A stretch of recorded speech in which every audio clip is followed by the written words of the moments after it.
tigi mi wino so gujjo wiyama holyo dogi wona gujjowo darde jamma Ceerno Sadibou Sow dogani sabu golle mum ko labde ceeh wadde mbiye hayyo jam ariɗo yettimo ɗo addi jam ko ceerno men Ceerno Sadibou Sow.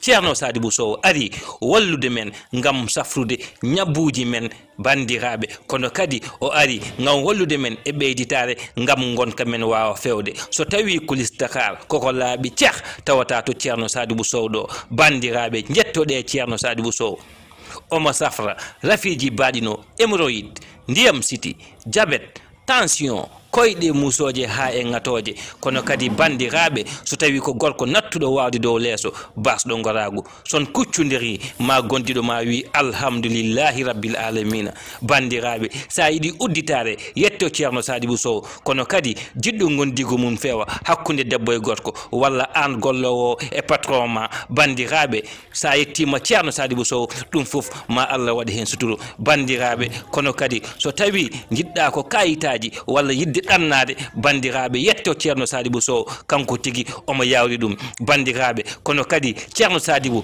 en jogui feggere ɗe ganduɗa so tawi awli ɗum ene yawri tigi ene nodda dañal bandiraɓe haɗani ɗon de Ceerno Sadibou Sow ma rokke talkuru ɗi ganduɗa kala to gonɗa so tawi ko kawguel Allah fayoto dow bandiraɓe jettoɗe Ceerno Sadibou Sow. Ceerno Sadibou Sow kañum tigi woni la solution bandiraɓe adresse makko ko Dakar Mbour Touba Jolof kono kadi noddumo 77 801 27 05 77 801 27 05 Ceerno Sadibou Sow tan ñaw gasi.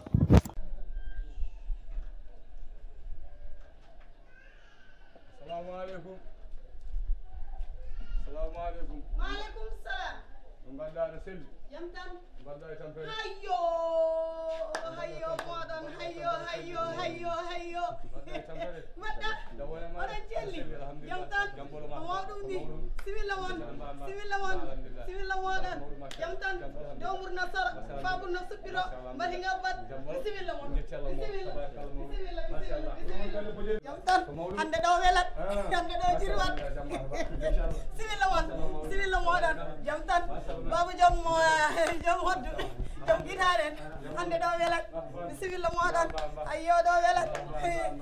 Nen Bojel. Nene Bojel. Ɓe ngari. Ɓe ngari. Bisimilla moɗon.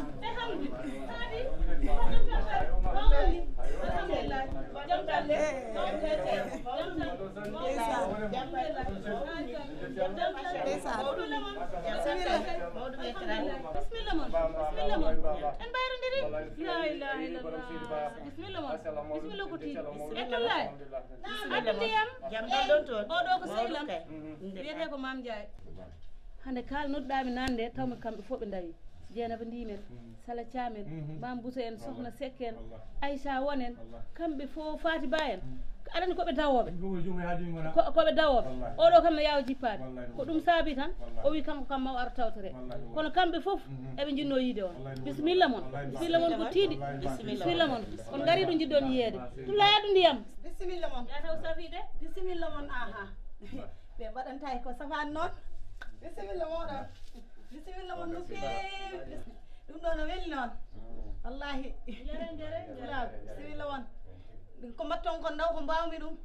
Aɗa wawi ɗum. Sa waɗi yirgin sa alano buubel. Yirgin sa alano buubel. ɓuuɓel an ko hanma reglude kadi Ko weli tan. Bojel Ba ko ñalawma pulagu mbiɗa min ngari yantude ma e ñantude ñalawma pulagu o woni ɗo ko yimɓe ma ɓe ganduɗa guila hanki tawi hande kadi arani ɓe ndenduɗa guila hanke Fouta o ɓe ndenduɗa to leydi ma to mbotuma ngu dasa to jibinaɗa to ha gartiɗa ɗum ga e nder Dakar a wayi a yawdirani mbeɗe woni ɗo ko Moussa Abdoulaye Guira ko gorko ceɗɗo jeeya ko juuɗe jaaɓi ko guitariste gandaɗo gowaɗo e nder Fouta o woni ɗo ko Haadi Ndiaye jeeya ko tuuɗi meɗen ne wiyete Jammal ko joom hoddu ke kaccaɗi karlaɗi kawaɗi kabɓaɗi kadi moƴƴuɓe e dana leggere laalagel mayɗo jewtowo wurɓe o woni Haadi Ndiaye gorko cuballo inna wiya ni e haaldanno e maɗo ɗo ene ko Hamdou Malal Samba Sira Korka Mamoudou Diye Hamdou Gueye Dembel Diye Sada Kalil Paate min ngari salmindema e yettadema e ñantude ñalawmaji ma ɗi Bisimilla mon. atta e onon yo yaw seeɗa Bisimilla moɗon.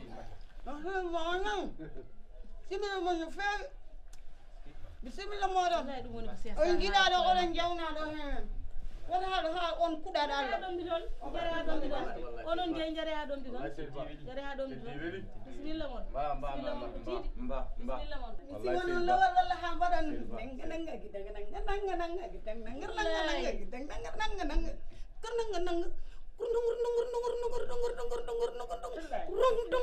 tullay reglu kadi tullay tullay ko belti ko welita wallahi ɗum ɗo tahi an e Cheikh on bawrata on ko woni Cheikh on ande wonko affaire ma haal on mbaɗɗo no finde feere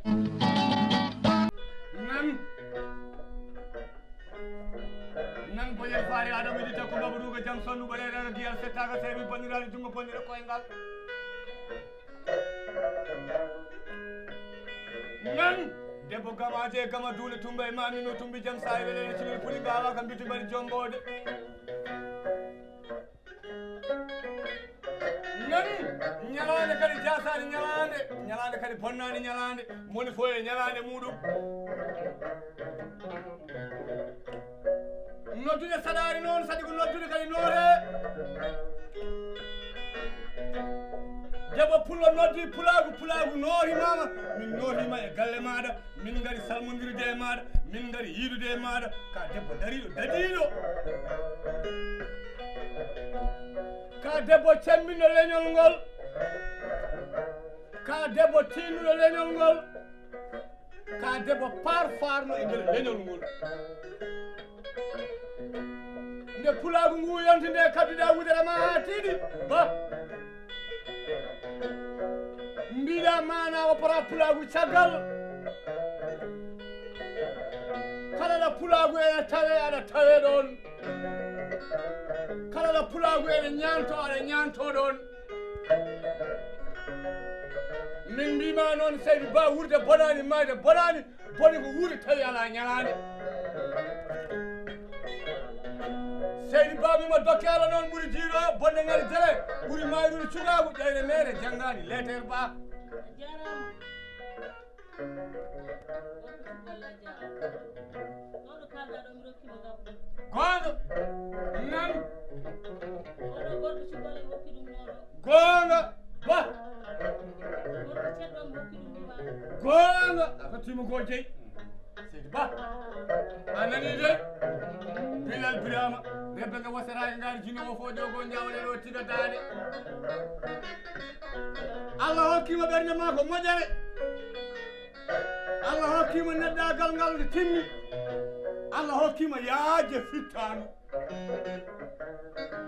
ndendinde leñol ngol e galle ma Ngor maa ngi lay nuyu di la ziar baax di la bàyyi xel di la ñaanal yàlla est-ce que yëg nga ni kër gaa ngi toj te ñu ngi foofu di def seen xeetu ñaan yooyu noonu kenn ku ci nekk nag am nga sa cosaan waaye ñoom façon wii ñuy defee noonu la ñuy yàqee nit yaa ngi dégg noonu la ñuy yàqee nit noonu la ñuy fexee ba sa xam ba yi nga xamante ni da nga kaa doon say maam nga perte ko ba jël Sarr loolu boo ci delluwaatee ma rey la tàggale sa bopp ak sa baat jël sa deret dindal la ko samay xam Sarr xam yi ndono la xam yi cosaan la sama maama ko doon na woon ci seeni maam seen baay doon na ko ci seeni baay Sarr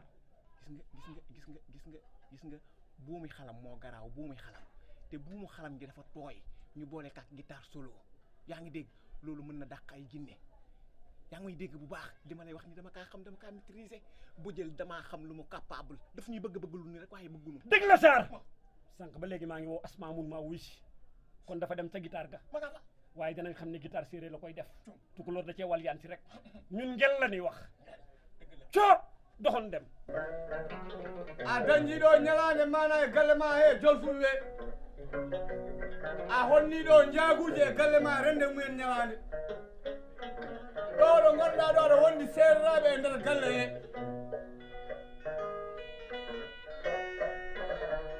seereraɓe nanɗo e nder galle ma he eɓe ngari mana rendude ma ñalawma o kadi aɗa wurde mumen gurde moƴƴam ɓe ko seereraɓe arrêté leen seen lii arrêté leen seen lii Bodiel fi ma jaar ak yow keroog may sanc ci kër gi ñaata jinne laa fekk jàpp ray suul man la góor jigaan Diouf ku ma xamul dégg nga ma bët nag la cay ñuul ak la cay weex ana lan moo mën a dem bàyyi moromam diggante séeréer ak tukulóor ku war sa morom da nga koy gis yéen nag bu ngeen fi toogaatee ñaari minute ma soppi leen ay golo mbaa ay jaan na gaaw waay